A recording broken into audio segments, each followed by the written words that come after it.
Seri ketiga Bukek Xiansu. Cinta Bernoda Darah. Audiobook, novel silat. Cerita, Ho Ping Hu. Bab 19. Lin Lin dapat dibujuk dan mereka saling menceritakan pengalaman masing-masing semenjak berpisah.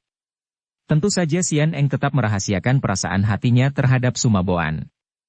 Ia hanya menceritakan bahwa Sumaboan mengajaknya ke Nancao karena di tempat ini tentu akan muncul kakaknya, yaitu Kam Busong. Betulkah itu? Wah, kalau begini hebat. Ia mengerling ke arah suling emas, dia ini berjanji akan mencarikan musuh besar kita di sini. Kalau betul di sini kita bisa bertemu dengan kakak Kam Busong, berarti sekali tepuk mendapatkan 2 ekor lalat. Apalagi kalau kakak Busin selamat dan dapat muncul pula. Alangkah baiknya. Karena itu, kita menanti gerakan Tai Hiap, jangan bertindak sendiri secara sembrono. Jangan-jangan malah akan menggagalkan semuanya. Pada saat itu, dari luar terdengar suara orang tertawa dan Kau Bian Chin Jin muncul mengiringkan seorang kakek pendek yang menimbulkan tertawa itu. Kiranya dia ini adalah Gan Lopek, kakek lucu itu. Tidak hanya tingkah lakunya dan sikapnya yang lucu, akan tetapi yang membuat para tamu tertawa adalah benda yang dibawanya. Ia membawa sebuah figura, akan tetapi bukanlah lukisan yang berada di atas kain putih, melainkan kain putih yang kosong. Akan tetapi mulutnya tiada hentinya mengoceh. Aku membawa sumbangan terindah untuk Bengkau. Lukisan terindah tiada bandingnya di seluruh dunia. Sambil berkata demikian ia mengacung-acungkan figura itu di tangan kanan dan sepoci tinta bak hitam di tangan kiri.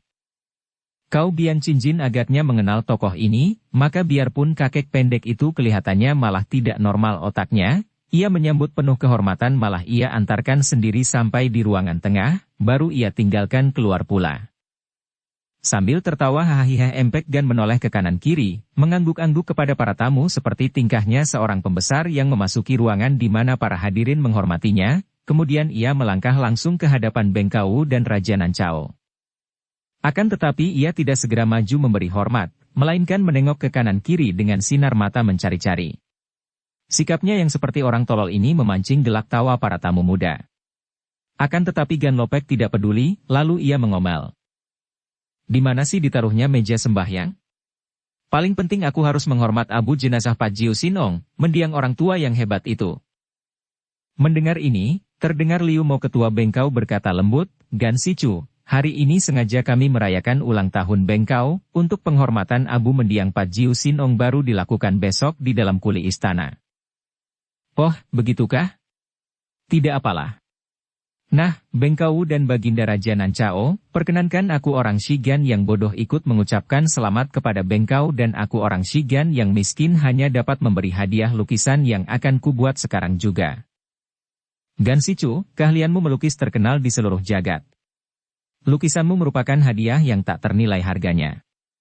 Akan tetapi, kau membikin kami menjadi tidak enak, karena membikin kau repot saja. Kata Bengkau tanpa mengubah air mukanya. Akan tetapi Raja Nancao, seorang yang amat suka akan kesenian, terutama seni sastra, sajak dan lukis. Dengan wajah berseri segera berkata, Empek Gan tanpa banyak sungkan lagi lalu merentang kain putih itu di atas lantai. Kemudian ia memasukkan jari-jari tangan kanannya ke dalam poci terisi tinta bak yang hitam kental. Ketika ia mencabut kembali jari tangannya, tentu saja tangan kanan itu hitam semua. Tiba-tiba ia memasang kuda-kuda dan tubuhnya tergetar semua, matanya tajam memandang ke atas kain putih, makin lama sepasang mata itu makin melotot lebar. Di sana-sini sudah terdengar tamu bergelak tawa dan menganggap sikap kakek pendek itu seperti seorang badut yang miring otaknya. Akan tetapi mereka yang sudah mendengar nama Gan Lopek sebagai seorang sakti aneh yang pandai melukis, menonton dengan degup jantung berdebar penuh ketegangan karena sekarang mereka mendapat kesempatan menyaksikan orang sakti itu mendemonstrasikan keahliannya melukis. Empek Gan mengeluarkan suara keras seperti harimau menggereng dan tangan kanannya menyambar ke bawah, ke atas kain putih, kemudian jari-jari tangannya bergerak cepat sekali, coret sana coret sini, melompat mundur dengan mata melotot, menubruk maju lagi dan kembali jari-jari tangannya mencoret sana-sini. Berkali-kali tangan kanannya masuk ke dalam poci terisi bak hitam, dan berkali-kali ia melompat maju mundur. Maju untuk melukis dengan coretan-coretan jari tangan yang digerakkan dengan tenaga sinkang sepenuhnya sehingga jari-jari tangan itu menggetar, melompat mundur untuk meneliti dan memandang hasil coretannya dengan penuh perhatian. Para tamu yang hanya berani menonton dari tempat duduk masing-masing, agak jauh dari situ, tidak dapat melihat jelas. Akan tetapi para tamu yang duduk di golongan tamu agung, lebih dekat dan karenanya mereka dapat menikmati demonstrasi yang memang luar biasa ini. Mula-mula coretan-coretan itu tidak dapat diduga akan berbentuk apa, akan tetapi lambat laun mulailah tampak bentuk yang amat hidup dan indah luar biasa dari seekor harimau. Mata harimau yang seakan-akan bergerak hidup, mulut yang seakan-akan gemetar meringis dengan taringnya yang runcing dan lidahnya yang menjulur keluar. Kulitnya lorek-lorek seakan-akan tampak bulunya. Begitu indah harimau itu, seperti seekor binatang hidup saja, hanya bedanya tidak bernapas. Dan semua itu dibuat hanya dengan dua warna, hitam dan putih saja dan hanya mempergunakan jari-jari tangan. Benar-benar hasil seni yang mendekati penciptaan. Bagus. Indah sekali. Raja Nancao seorang penggemar lukisan telah berseru girang berkali-kali, menahan diri untuk tidak bangkit mendekati dan memandang lebih jelas. Gan Lopek tiba-tiba mengangkat poci yang kini tinggal sedikit baknya itu, lalu menuang isinya ke dalam mulutnya seperti seorang pemabuk minum arak yang wangi. Tentu saja hal ini menimbulkan keheranan besar, bahkan raja sendiri sampai memandang bengong dan menahan seruan. Hanya tokoh-tokoh besar yang termasuk orang-orang sakti, juga ketua bengkau, memandang dengan tenang. Gan Lopek berlutut lagi menghadapi lukisannya dan kini mulutnya menyembur-nyemburkan uap hitam ke arah gambar itu.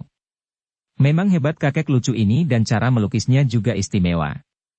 Semburan uap hitam itu demikian tepatnya menempel pada kain putih di sebelah atas lukisan harimau, membentuk sebuah lingkaran bulat dan biarpun hanya merupakan titik-titik hitam di atas bulatan putih, jelas bahwa semburan itu telah menciptakan sebuah matahari yang gemilang.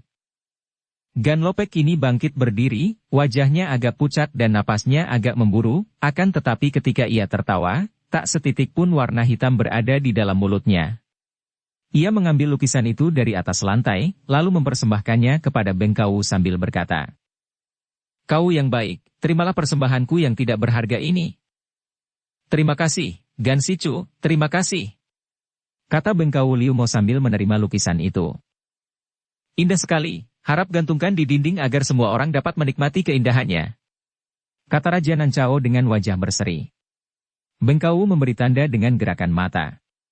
Dua orang anak murid segera maju, menerima lukisan pada dinding, agak tinggi sehingga semua orang dapat memandang. Semua mata tertuju ke arah lukisan dan semua mulut mengeluarkan pujian. Bahkan orang-orang yang tadi menertawai Gan Lopek, kini menjadi keheran-heranan. Lukisan itu merupakan seekor harimau yang amat besar dan ganas, terbayang kekuatan yang menakutkan dan sepasang mata yang seakan-akan mengandung pengaruh melumpuhkan lawan. Harimau ini dalam keadaan siap menerjang maju, di bawah sinar matahari yang gemilang menyilaukan mata. Sungguh sukar dipercaya lukisan seindah itu dilukiskan hanya dengan coret-coret jari tangan dan semburan mulut saja. Selagi orang-orang mengagumi kakek aneh itu dan lukisannya, tampak seorang pemuda melangkah maju. Dengan sikap angkuh ia memandang kepada Empek Gan, melirik sekilas pandang ke arah lukisan harimau, lalu ia menjura di depan Raja Nancao dan Ketua Bengkau. "Hamba Sumaboan mewakili keluarga Suma di Ansui. Mengingat akan hubungan yang amat erat antara kerajaan Nancao dan kerajaan besar Sung di utara, kami keluarga Suma yang masih terhitung keluarga kaisar di Sung Utara, menghaturkan selamat kepada agama Bengkau, terutama kepada Bengkau dan kepada Sri Baginda dengan harapan semoga hubungan antara selatan dan utara akan menjadi lebih erat lagi." Sampai di sini, Sumaboan berhenti sebentar dan banyak kepala para tamu mengangguk-angguk sebagai tanda setuju dan kagum akan kepandaian orang muda itu berpidato. "Kami sekeluarga Suma di Ansui tidak memiliki sesuatu yang amat mahal harganya, melainkan hanya sebuah lukisan kuno yang selama puluhan tahun ini menjadi penghias rumah kami sebagai barang pusaka. Sekarang dengan hati rela kami menghaturkan kepada Bengkau dan Sri Baginda agar menjadi kenang-kenangan." Dengan bangga Sumaboan membuka gulungan lukisan yang tadi dibawanya, memperlihatkan kepada tuan rumah. "Wah, ini lukisan pelukis besar Yen Lipun 300 tahun yang lalu," seru Raja Nancao. Sambil tersenyum Sumaboan berkata, "Sri Baginda ternyata berpemandangan tajam sekali, dapat mengenal barang pusaka. Hal ini menandakan bahwa Sri Baginda memiliki pengetahuan yang amat tinggi tentang seni lukis. Untuk lukisan ini, hamba mempunyai sajak untuk menerangkannya, mohon supaya lukisan ini digantung di tempat yang layak. Kini raja sendiri yang memberi perintah kepada 2 orang pengawal untuk menggantungkan lukisan itu dan karena tempat yang paling baik adalah di dinding yang sekarang terhias lukisan harimau buatan Gan Lopek, terpaksa lukisan itu digantung di sebelah lukisan Gan Lopek. Setelah digantung, barulah para tamu dapat melihat lukisan itu dan semua orang berseru kagum. Lukisan itu melukiskan seekor kuda yang amat indah dan gagah, kuda yang berlari cepat sehingga bulu pada leher dan ekornya melambai-lambai indah sekali. Seakan-akan para tamu melihat keempat kaki kuda itu bergerak lari cepat dan telinga mendengar derap dari jauh. Ukuran lukisan kuda ini lebih besar daripada lukisan harimau dan biarpun cara melukis harimau itu aneh sekali, akan tetapi dalam hal keindahan, kiranya sukar menandingi lukisan kuda ini yang menggunakan warna aseli. Dengan gaya angkuh dan mengejek, Sumaboan mengerling ke arah Gan Lopek, lalu ia berkata, "Perkenankan hamba mengucapkan sajak sebagai timpalan lukisan pusaka itu." Raja yang suka akan lukisan dan sajak, segera berseru, "Silakan, orang muda yang pintar, silakan." Sumaboan berdiri tegak, mengangkat dada, mengerling sejenak ke arah Lin Lin dan Sian Eng yang duduk dekat suling emas, lalu mengucapkan sajak dengan suara nyaring. "Kuda sakti, lambang keindahan, kegagahan, dan kecepatan. Semoga Nancao di bawah bimbingan Bengkau akan maju secepat larinya kuda sakti." "Bagus." Raja bertepuk tangan memuji dan banyak di antara para tamu ikut pula memuji sambil bertepuk tangan, membuat Sumaboan makin bangga dan dadanya makin membusung. Ketika tepuk tangan sudah mereda, tiba-tiba terdengar suara keras dan nyaring. Semua orang menengok ke arah Gan Lopek karena tak salah lagi pendengaran mereka, itu adalah suara kentut. Ada yang sampai pucat mukanya mendengar ini, karena perbuatan Gan Lopek kali ini benar-benar merupakan sebuah kekurang ajaran yang melewati batas. Sumaboan juga sampai pucat mukanya, bukan karena kaget melainkan karena marah. Ia merasa dihina bahwa sajak yang dideklamasikan tadi disambut dengan bunyi kentut oleh Gan Lopek. "Gan Lopek, apa kau memandang rendah kepada sajakku tadi?" Sumaboan memancing kakek itu yang masih duduk di lantai. Kakek itu bangkit berdiri dan tersenyum lebar. Pemuda Shisuma itu memang cerdik sekali, kata-katanya sengaja ia ucapkan untuk memancing. Sajaknya tadi merupakan pujian terhadap Nancao dan Bengkau, maka kalau kakek pendek ini berani memandang rendah, berarti Gan Lopek memandang rendah Nancao dan Bengkau pula dan ia pasti akan mempergunakannya untuk menekan kakek yang menyakitkan hatinya ini. Bocah, siapa memandang rendah? Kentutku tadi hanya memperingatkan bahwa begitu kau muncul dengan gambarmu, aku lalu dianggap seperti angin saja.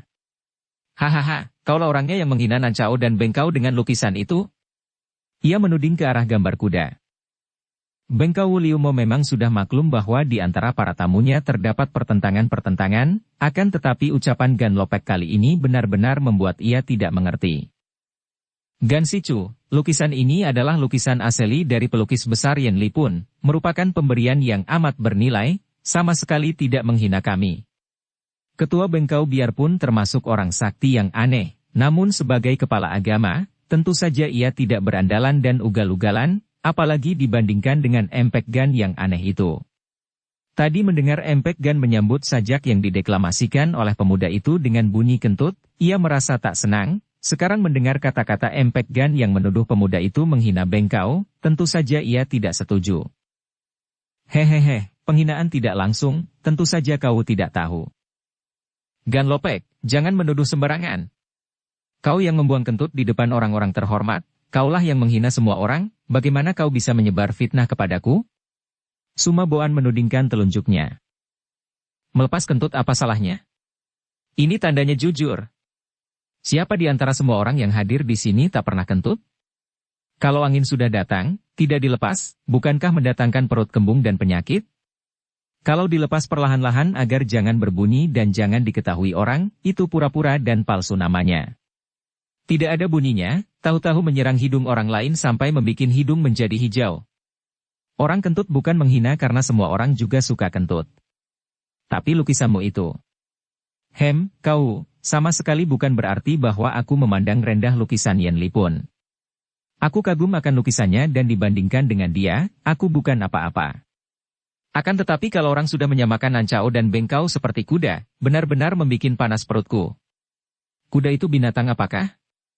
Boleh Lia ganas dan sakti, akhirnya hanya akan menjadi binatang tunggangan manusia.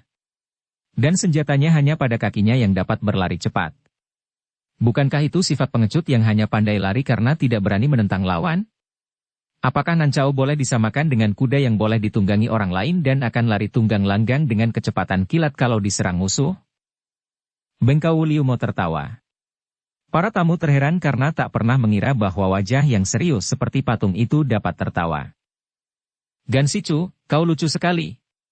Lucu dan berbahaya, akan tetapi kami sama sekali tidak menganggap Sumakongcu ini menghina kami. Kau pandai memutarbalikkan arti sesuatu. Dan bagaimanakah artinya lukisanmu itu, kalau kami boleh mendengar keterangannya? Nancao dan Bengkau disamakan dengan binatang yang kejam dan ganas. Sumaboan berseru, tak dapat menahan kemarahannya akan tetapi hatinya lega, juga mendengar kata-kata ketua Bengkau, karena tadinya ia sudah merasa bingung dan kaget mendengar tuduhan Ganlopek yang hebat. Kini Ganlopek yang tersenyum-senyum, lalu berkata nyaring, harimau terkenal sebagai raja di antara sekalian binatang hutan. Terkenal akan keberaniannya, tak pernah mundur menghadapi siapapun juga. Itulah sifat-sifat yang patut dimiliki oleh Nancao, biarpun besar tubuh harimau tidak sebesar kuda, namun kecil-kecil memiliki keberanian yang besar. Harimau siap menerjang lawan jahat di bawah naungan matahari yang terang benderang. Apakah yang lebih terang daripada matahari? Bengkau adalah agama terang, maka boleh diumpamakan sang matahari yang menaungi harimau Nancao. Nah, itulah arti lukisanku yang buruk, kau. Tepukan tangan menyambut keterangan ini, dilakukan oleh sementara tamu yang merasa kagum dan suka kepada Empek Gan. Akan tetapi Sumaboan makin mendongkol dan ia berkata mengejek.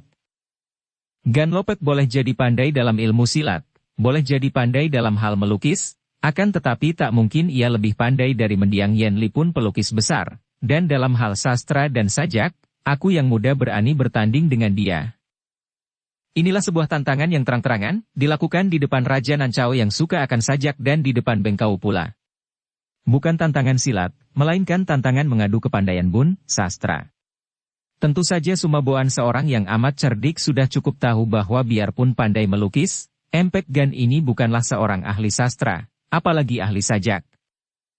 Biarpun tantangan Sumaboan itu bukanlah tantangan mengadu ilmu silat, melainkan tantangan mengadu ilmu sastra. Namun bahayanya tidak kalah hebat. Malah agaknya lebih hebat karena dalam mengadu ilmu silat, yang kalah mungkin akan tewas. Sebaliknya, dalam mengadu ilmu sastra, biarpun yang kalah tidak akan terluka apalagi mati, namun ia akan menjadi buah tertawaan dan nama besarnya akan dijadikan bahan ejekan. Akan tetapi, Ganlopek adalah seorang sakti yang aneh. Memang dalam hal ilmu sastra, biarpun pernah ia mempelajarinya, pengetahuannya tidaklah begitu mendalam seperti pengetahuannya tentang seni lukis. Namun ia memiliki kelebihan yang seringkali menguntungkan dirinya, yaitu di samping ilmu kepandaiannya yang tinggi, ia juga pandai sekali berkelakar dan pandai pula bicara. Dengan tiga ilmunya ini, di samping ilmu-ilmu yang lain, yaitu ilmu silat, ilmu seni lukis dan melawak, biasanya ia dapat menyelamatkan diri daripada ancaman bahaya. Kini menghadapi tantangan Sumaboan, tidak ada jalan lain baginya selain menerimanya. Menolak berarti kalah dan mengorbankan namanya sebagai pecundang, karena tentu seluruh dunia akan segera mendengar betapa Empek Gan yang terkenal pandai itu sekarang mati kutu. Terhadap Sumaboan. Hoha, omonganmu lebih jahat daripada kentut. Terlalu keras dan bau. Bocah macam engkau ini menantang tua bangka macam aku mengadu kepandaian tentang sastra dan sajak. Hoho, biar semua gurumu kau panggil ke sini, aku tidak takut menghadapi mereka. Kau ini apa? Kutanggung menulis pun belum jelas, apalagi merangkai kata-kata dalam kalimat atau sajak, pasti belum becus. Berani aku mempertaruhkan kepalaku yang lapuk ini kalau kau mampu merangkai 4 buah huruf yang kupilih menjadi sebaris kalimat yang mempunyai arti dan mengandung kebenaran. Hayo, berani tidak kau? Sumaboan bukanlah seorang pemuda bodoh. Pengertiannya tentang sastra dan sajak, sungguh pun belum boleh dibandingkan dengan sastrawan-sastrawan dan para penyair, namun ia yakin takkan kalah oleh Empek Gan ini. Apalagi merangkai 4 buah huruf saja, menjadi sebaris kalimat, apa sukarnya?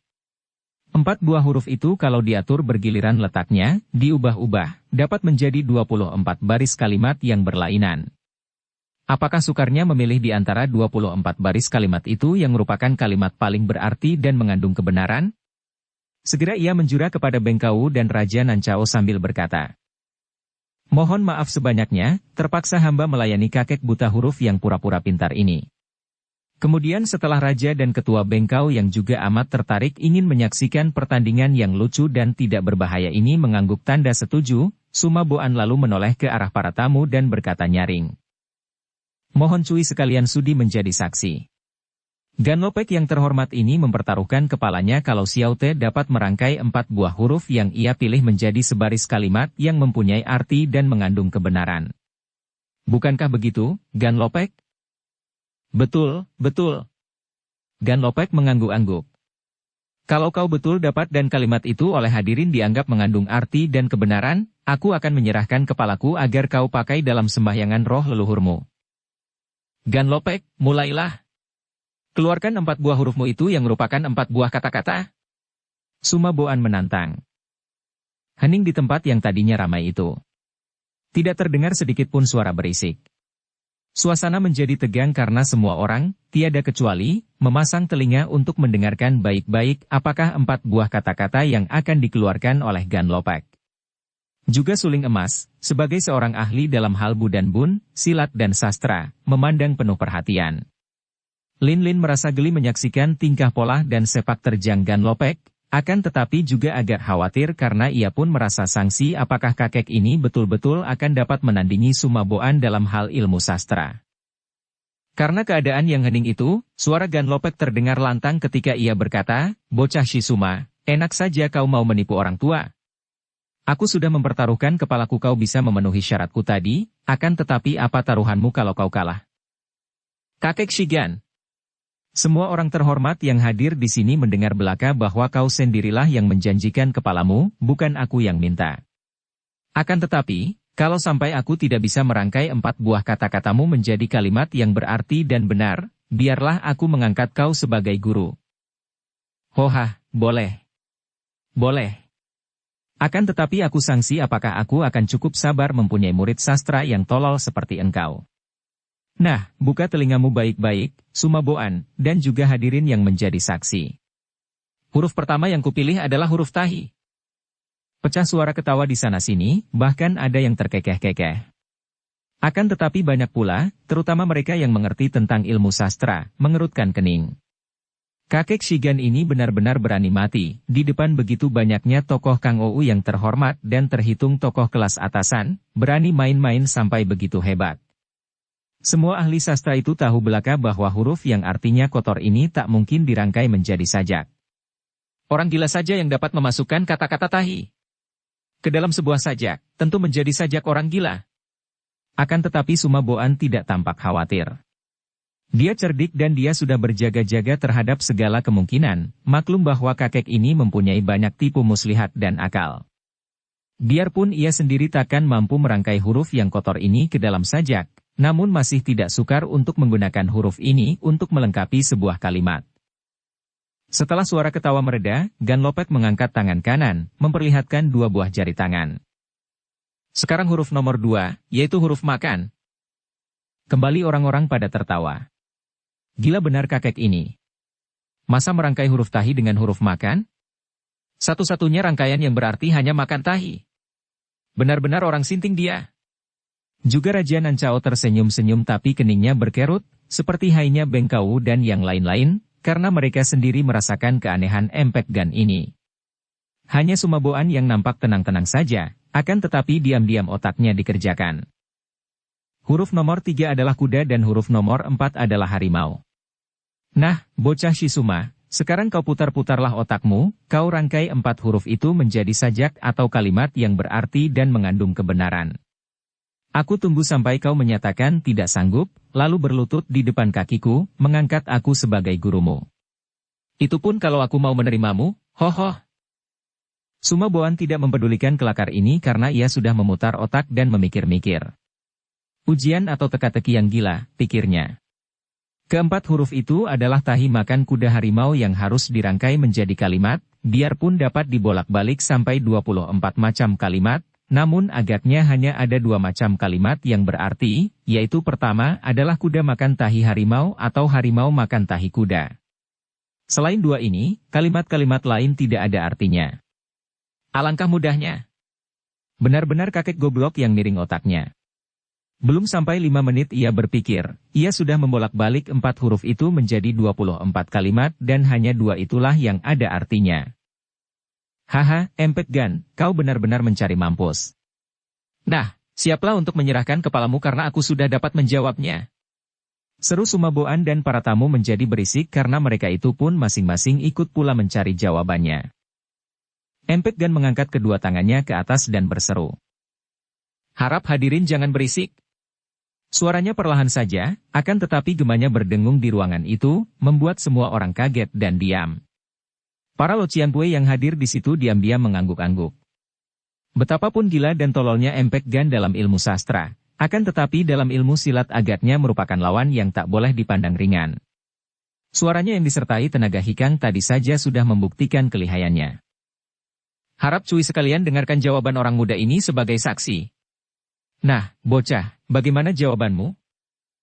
Empek Gan, 4 huruf yang kau ajukan itu amatlah sederhana dan dari 4 huruf itu aku dapat merangkai menjadi 24 macam kalimat. Semua orang yang hadir mengangguk-anggukan kepala karena banyak di antara mereka yang berpikir demikian pula. Agaknya pemuda pangeran di utara ini akan menang, pikir mereka. Akan tetapi, di antara yang 24 macam kalimat, hanya ada 2 yang berarti, maka jawaban pertanyaanmu itu tentulah salah satu di antara yang 2 ini.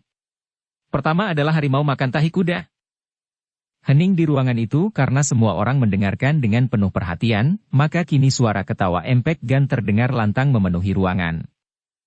Hahaha, kau benar-benar lucu. Yang kedua bagaimana? Yang kedua adalah kuda makan tahi harimau. Kini Empek Gan terpingkal-pingkal tertawa sambil memegangi perutnya. Hoahaha, siapa pernah mendengar ada harimau makan tahi kuda? Dan ada kuda makan tahi harimau? Hoahaha, Sumaboan. Agaknya yang suka makan tahi harimau adalah kudamu itu. Ia menudingkan telunjuknya ke arah gambar kuda sumbangan Sumaboan tadi. Dan yang dimakan adalah tahi harimauku, kalau bukan kudamu mana suka makan tahi harimau? Hawahaha. Empek Gan tidak perlu semua lelucon ini. Teriak Sumaboan. Sudah jelas jawabanku betul, dan kau kalah. Semua yang hadir menjadi saksi. Empek Gan menyusut air matanya. Begitu keras ia tertawa sampai keluar air matanya. Apa kau bilang? Betul? Bocah, kau benar-benar melanggar aturan. Tadi sudah kukatakan bahwa 4 buah huruf itu harus dirangkai merupakan kalimat yang berarti dan mengandung kebenaran. Rangkaian kalimatmu itu biarpun kedua-keduanya ada artinya akan tetapi semua bohong, tidak benar sama sekali karena di dunia ini tidak ada kuda makan tahi harimau atau harimau makan tahi kuda. Hayo, di antara yang hadir siapa bisa bilang bahwa 2 kalimat itu mengandung kebenaran? Empek Gan menoleh ke arah para hadirin dan kembali terdengar suara berisik karena para tamu itu saling bicara untuk mempersoalkan benar salahnya jawaban Sumaboan itu. Tiba-tiba terdengar seruan nyaring, demikian nyaring tapi merdu suara ini sehingga semua orang berhenti bicara dan memandang. Kiranya Lin Lin yang berdiri dan menggerak-gerakkan tangan kanan ke atas minta perhatian. Sekali lagi ia berkata, suaranya merdu tapi nyaring sekali. Jawaban Sumaboan itu bohong semua. Kuda makanannya rumput, bukan tahi harimau, sedangkan harimau makanannya daging mentah, bukan tahi kuda.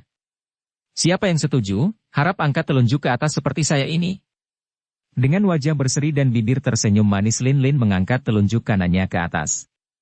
Serentak semua tamu, sebagian besar, mengangkat tangan ke atas, malah ada orang-orang muda yang mengangkat kedua tangan ke atas sambil berteriak-teriak gembira, betul. Ucapan Nona betul. Memang sesungguhnya, siapa tidak tertarik melihat darah remaja yang jelita itu dengan jenaka bicara seperti itu dan mengajak mereka mendukung pernyataannya bahwa Sumaboan tidak benar dalam jawabannya. Apa pula kalau dipikir bahwa memang sesungguhnya, 2 kalimat itu biarpun ada artinya, namun memang tidak benar. Empek Gan berkata lagi setelah semua orang diam, nah, Sumaboan. Jelas bahwa kau yang kalah, karena jawabanmu tidak betul. Hayo kau berlutut dan mengangkat aku sebagai guru, tentu saja kalau aku mau menerimamu. Kita lihat saja nanti. Suma Boan melotot ke arah Lin Ling kemudian ia merengut dan menjawab. Empek Gan, kau orang tua penuh tipu muslihat. Kau kira aku mudah kau tipu begitu saja? Terus terang saja kukatakan bahwa dari 4 hurufmu itu, tak mungkin merangkai kalimat yang mengandung arti dan juga mengandung kebenaran. Aku tidak mau menerima kalah kalau kau sendiri belum memberi jawabannya. Tentu saja kau bisa mengemukakan pertanyaan yang tak dapat dijawab. Aku bisa. Misalnya, berapa banyaknya ikan di laut? Wah, pertanyaan begitu saja, apa sukarnya? Aku bisa menjawab. Ada 5 juta kurang 1 banyaknya ikan di laut. Hayo, mau apa kau? Tidak percaya. Boleh kau menyelam dan hitung sendiri. Meledak suara orang tertawa mendengar ucapan ini, dan wajah Suma Boan makin merah. Empek Gan, kau belum menjawab. Hayo kau rangkai kalimat dari 4 hurufmu itu sendiri, kalau kau bisa melakukannya, baru aku mengaku kalah. Tidak saja aku mengangkatmu sebagai guru, malah aku mau menyerahkan kepalaku kepadamu. Saking marahnya, Suma Boan mengeluarkan ucapan ini. Akan tetapi bukan semata-mata karena marahnya, melainkan karena ia yakin bahwa kakek itu pun takkan mungkin merangkai kalimat yang berarti dan benar. Kembali keadaan hening. Semua orang memasang telinga baik-baik, ingin mendengarkan jawaban Empek Gan. Tak seorang pun di situ merasa sanggup untuk menjawab, bahkan Suling Emas sendiri tampak berbisik-bisik kepada Bengkau yang mengerutkan kening dan menggeleng-geleng kepala. Raja Nancao juga menggeleng-geleng kepala sambil mengangkat pundak. Tanda bahwa dia sendiri sebagai seorang jagoan sastra tidak sanggup pula. Betulkah? Dengar baik-baik kau, bocah ingusan. Juga para hadirin harap sudi mendengarkan penuh perhatian. Dari 4 buah huruf itu aku dapat merangkai sebuah kalimat yang berarti dan juga yang mengandung kebenaran 1000%. Kalimat itu berbunyi begini. Ia sengaja berhenti sebentar sehingga semua mata memandang ke arah bibirnya dan semua telinga memasang baik-baik. Bahkan orang-orang itu tidak berani bernapas terlalu keras, takut mengganggu pendengaran. Harimau makan kuda. Akhirnya Empek Gan berkata lantang, tentu saja harimauku itu dan yang dimakan kuda bocah ini, hahaha. Ia berpaling kepada Suma Boan. Nah, apanya yang salah dengan kalimat itu? Harimau makan kuda, artinya sudah betul, juga kenyataannya begitu, harimau memang suka makan binatang-binatang lemah, termasuk kuda. Tidak betul, belum lengkap itu. Huruf tahi belum dimasukkan. Sudah betul. Kata Empek Gan. Harimau makan kuda. Nah, tidak betulkah itu? Tahinya bagaimana? Tahinya kau tinggalkan. Orang-orang berteriak-teriak, ya, tahinya bagaimana? Suma Boan mendengar banyak orang mendukungnya, tertawa-tawa dan berteriak-teriak mengejek, Empek Gan orang tua tolol. Harimau makan kuda memang berarti dan benar, akan tetapi tahinya kau lupakan. Tahinya bagaimana? Ha. Cui sekalian dengarlah. Dia bertanya tentang tahi. Wah, dia ini, Suma Boan, di sini untuk apa? Harimauku makan kudanya, adapun tahinya. Kuberikan kepadamu. Suma Boan. Kau makanlah, itu bagianmu. Sejenak hening, banyak mata terbelalak. Kemudian bagaikan mendapat komando, meledaklah suara ketawa memenuhi ruangan itu. Lin Lin terpingkal-pingkal sampai jatuh terguling dari bangku, memegangi perutnya dan terus tertawa. Sungguh tidak ada yang mengira bahwa akan begitulah jawaban Empek Gan. Suasana yang tadinya tegang, perhatian yang dicurahkan sepenuhnya, pada akhirnya hanya akan dihancurkan oleh sebuah kelakar yang sungguh-sungguh tidak nyaman rasanya bagi telinga yang bersangkutan. Ini bukanlah semata-mata lelucon, melainkan suatu kesengajaan yang dimaksudkan untuk mempermainkan Suma Boan. Tidaklah aneh kalau Suma Boan berdiri dengan muka pucat, kemudian merah sampai hampir hitam, tubuhnya bergoyang-goyang hampir tak kuat ia menahan kemarahannya. Suara ketawa yang memenuhi ruangan itu seakan-akan merupakan ribuan mata pedang yang menusuk-nusuk jantungnya. Saking tak dapat menahan kemarahannya lagi, Suma Boan menerjang Empek Gan dengan pedangnya. Hebat serangan ini, karena Empek Gan sedang tertawa-tawa sambil memandang ke atas, memegangi perutnya yang bundar kecil. Sedangkan penyerangan itu merupakan jurus berbahaya, Pedang meluncur lurus mengarah dada dan melihat kedudukan kedua kaki pemuda itu, jelas bahwa jurus ini dapat segera diubah menjadi jurus apa saja, disesuaikan dengan cara kakek itu menghadapi jurus pertama. Orang-orang yang menyaksikan kedahsyatan serangan ini, menahan napas, apalagi kakek itu enak-enak saja seperti tidak melihat datangnya pedang yang siap mencokel pergi nyawanya dari badan. Mendadak kakek itu membalikkan tubuhnya, membelakangi Sumaboan dan memandang ke arah Lin Lin. Alisnya bergerak-gerak dan matanya dipicingkan sebelah melihat Lin Lin tertawa-tawa terpingkal-pingkal.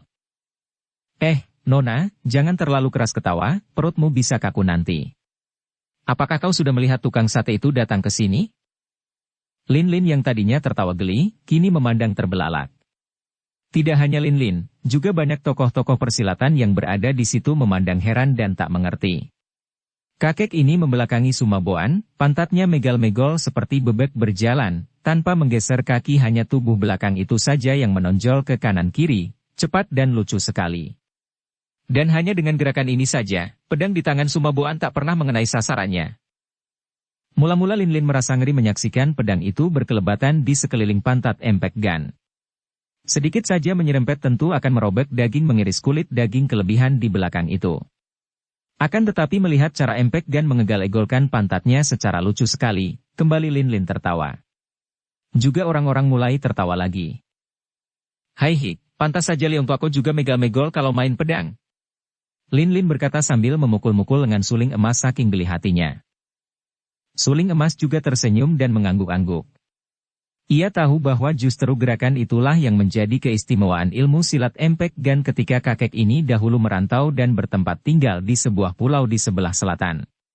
Penduduk asli pulau ini suka sekali akan tari-tarian, memiliki tari-tarian khas yang aneh dan juga menarik serta lucu karena semua penari, laki-laki maupun perempuan, dalam menari selalu menggerak-gerakkan tubuh belakang mereka, seperti tari hula-hula. Dan tari-tarian inilah yang dijadikan dasar keanehan ilmu silat yang diciptakan Empek Gan, karena dia sendiri pun menjadi pecandu tari-tarian itu. Sementara itu, ilmu silatnya hanya bisa dilakukan dengan sempurna kalau disertai pantat megal-megol. Sumaboan penasaran bukan main. Sudah 7 kali ia menikam dan menabas, namun selalu makan angin belaka. Tiba-tiba Empek Gan tertawa dan mundur. Entah bagaimana, tahu-tahu Sumaboan tak dapat mengelak lagi di bentur pantat Empek Gan sehingga ia terlempar sampai 5 meter lebih. Luar biasa sekali. Hoho, manusia Shigan. Apakah di sini kau mau memamerkan diri? Tiba-tiba terdengar suara nyaring menggetarkan anak telinga, biarpun suara itu parau dan tak enak didengar. Hehe. Itgan Kaiong, bukan aku memamerkan diri, melainkan bocah ini tak dapat menjaga baik nama gurunya, hehehe. Kata Empek Gan sambil memandang ke arah Itgan Kaiong yang masih duduk di deretan bangku bagian kaum kehormatan. Melihat bahwa suasana menjadi tegang, Bengkau Wuliu mau memberi tanda dengan tongkatnya. Segera Kau Bian Cinjin yang mewakili suhengnya, melangkah maju dan menjura sambil berkata, kau mengharapkan dengan hormat agar keributan ini diakhiri untuk memberi kesempatan kepada tamu lain, tak lupa sekali lagi menghaturkan terima kasih kepada Gan Sicu dan Sumakongcu atas ucapan selamat. Empek Gan menyengir sambil memandang ke arah Itgan Kaiong yang membalas dengan pandangan mengejek. Dengan langkah gontai dan pantat tetap megal-megol, Empek Gan lalu melangkah maju menghampiri Lin Lin, lalu tertawa. Wah, kau jembol sekali, kakek cebol. Lin Lin menyambutnya dengan tertawa pula. Pantas Laibok Liong Tuako kalau bersilat selalu megal-megol, kiranya gurunya pun begitu. Kakek gagah, apakah ilmu silatmu itu namanya ilmu silat bebek melenggang? Empek Gan tertawa senang karena banyak tamu yang mendengar ini ikut tertawa. Dasar berjiwa badut, kalau ada orang mentertawakan kelucuannya, kakek ini merasa girang dan puas sekali. Sementara itu, para tamu lain yang tadi sudah menanti-nanti tidak sabar karena mereka terhalang oleh keributan sehingga mereka tiada kesempatan memberi selamat dan sumbangan, kini mulai melangkah maju, menghampiri tempat duduk Bengkau dan Raja Nancao. Antrian tamu itu cukup panjang dan para tamu yang sudah duduk merasa jemu menyaksikan upacara itu, mereka bercakap-cakap dengan teman masing-masing sambil mengganyang hidangan yang berada di atas meja. Lin Lin setelah puas tertawa menyaksikan pertunjukan yang lucu dari Empek Gan tadi, kini teringat akan janji suling emas. Ia menengok dan melihat betapa suling emas sudah bangkit dari bangkunya, berdiri bersedekap, seperti orang sedang menonton para tamu yang seorang demi seorang memberi selamat dan menyerahkan barang sumbangan. Lin Lin cepat melangkah maju menghampiri. Sejenak ia meragu, agak bingung.